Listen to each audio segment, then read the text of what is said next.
நாளைக்கான வீடியோக்கான ஒரு ப்ரோமோ தாங்க வந்திருக்கு. ப்ரோமோ வந்து சூப்பராக இருந்துச்சு அப்படின்னு தாங்க சொல்லணும். அதாவது வந்து பத்திரிக்கையில் வந்து மணமகள் வந்து மனோவுக்கு பதிலாக நம்ம சுடரோட பேர் வந்திருக்கு அப்படின்னு தாங்க சொல்லணும். அதெல்லாம் பார்க்குறப்ப நம்ம சேனலை மட்டும் மறக்காமல் லைக் அண்ட் சப்ஸ்கிரைப் மட்டும் பண்ணிடுங்க.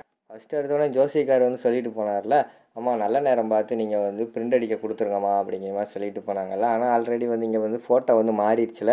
நம்ம சுடரோட ஃபோட்டோ வந்து மனம் இருக்கிற இடத்துக்கு வந்துடுது. மனோவோட ஃபோட்டோ வந்து அந்த விளக்கில் விழுந்து எரிஞ்சிடுதுல.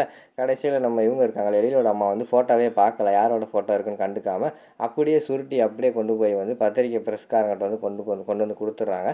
இதை வந்து நீங்கள் பத்திரிக்கையை பிரிண்ட் பண்ணி கொண்டு வந்து கொடுத்துருங்க அப்படிங்கிற மாதிரி சொல்லிடுறாங்க. சரிம்மான்னு சொல்லிவிட்டு அவங்களும் அந்த பத்திரிக்கையை வாங்கிட்டு அங்கிட்டு வந்து அவங்க வந்து பிரிண்ட் போட போயிடுறாங்க. இந்த பக்கம் பார்த்தா நைட்டு வந்து நம்ம சுடர் வந்து தூங்கிட்டு இருக்காங்க. அந்த நேரத்தில் பார்த்தா மறுபடியும் நம்ம இவர் இருக்கார்ல எழில் வந்து அவர் காலில் மெட்டி போட்டு சிரிக்கிற மாதிரி கனவு வந்துடுது. அதை பார்த்தோன்னே பயங்கரமாக அவங்களுக்கு ஷாக் ஆகிடுது. டக்குன்னு தூக்கத்துலேருந்து எந்திரிச்சிடுறாங்க. ஐயோ, என்ன இந்த கனவு திருப்பி திருப்பி நமக்கு வந்துக்கிட்டே இருக்கே, என்னவா இருக்கும், ஐயோ ஒன்றுமே புரியலையே அப்படின்னு சொல்லிட்டு அவங்களும் நைட் நேரத்தில் தூங்காமல் என்னடா இப்படியெல்லாம் கனவு வந்துக்கிட்டு இருக்குது, இதெல்லாம் நல்லதுக்கு இல்லையே அப்படிங்கிற மாதிரி யோசிச்சுக்கிட்டு இருக்கிற மாதிரி காட்டிக்கிட்டு இருக்காங்க.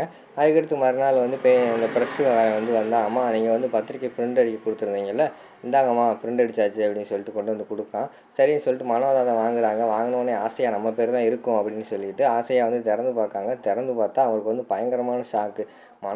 மணமகள் பேரில் வந்து நம்ம சுடரோட ஃபோட்டோ இருக்குது. என்னடா நம்மளோட ஃபோட்டோ கொடுத்தோம், சுடரோட ஃபோட்டோ இருக்கே அப்படின்னு சொல்லிட்டு பயங்கரமாக ஷாக் ஆயிடுது. உடனே கூட இருக்கிற செல்வி வந்து, அம்மா உங்கள் ஃபோட்டோவை எடுத்துகிட்டு அவள் தாம்மா அவளோட ஃபோட்டோவை மாற்றி கொடுத்துருக்கா அப்படின்னு சொல்லிட்டு ஏற்றி விட்டுறாங்க. உடனே பயங்கரமான கோவம் வந்துடுது மனோவுக்கு. அந்த இடத்துல வந்து கத்துறாங்க, ஏய் சுட்டார் எங்கே இருக்க, இங்கே வா அப்படின்னு சொல்லிட்டு கத்துறாங்க. உடனே விறுவிறுன்னு அவங்களும் மாடியிலேருந்து மெதுவாக இறங்கி வராங்க. என்னக்கு இப்படி கத்துறீங்க, என்னாச்சு அப்படிங்கிற மாதிரி கேட்காங்க. என்ன காரியம் பண்ணியிருக்க அப்படிங்கிற மாதிரி கேட்காங்க. நான் என்ன பண்ணேன், நான் ஒன்றும் பண்ணலையே அப்படிங்கிற மாதிரி கேட்காங்க. இந்த பத்திரிக்கையை பாரு அப்படின்னு சொல்லிட்டு அவங்க கையில் கொடுக்காங்க.